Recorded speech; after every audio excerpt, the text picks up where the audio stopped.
Hi friends, welcome to Renna வீட்டு சமையல். ரென்னா வீட்டு சமையலில் இன்றைக்கி ரொம்ப சுவையான கத்திரிக்காய் சாம்பார் தான் பார்க்க போகிறோம்.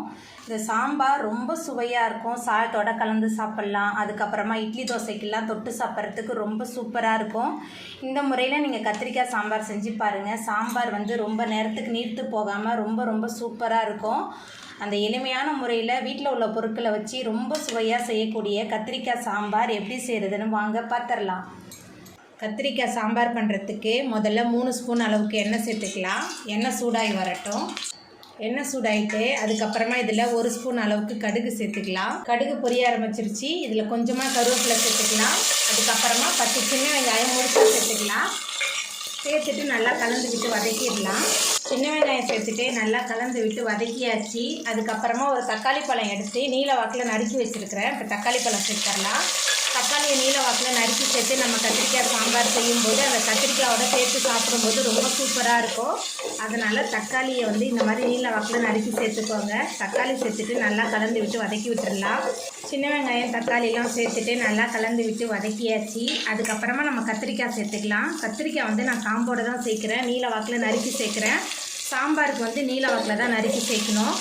கத்திரிக்காய் சேர்த்துட்டு கொஞ்சம் நேரம் இந்த எண்ணெயிலே நல்லா வதக்கி விட்டுடலாம். எண்ணெயில் வதக்கி செய்யும்போது சாம்பார் ரொம்ப சுவையாக இருக்கும். நல்லா கலந்து விட்டு வதக்கி விட்டுடலாம்.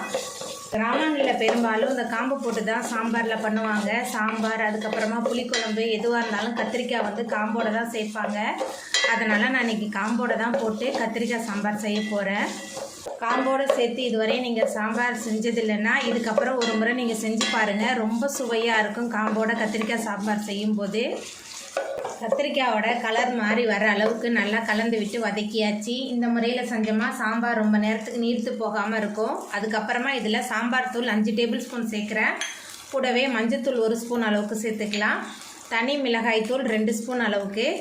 அதுக்கப்புறமா இந்த சாம்பாருக்கு தேவையான அளவுக்கு கல்லுப்பு சேர்த்துக்கலாம். சேர்த்துட்டு நல்லா கலந்து விட்டு வதக்கி விட்டுடலாம்.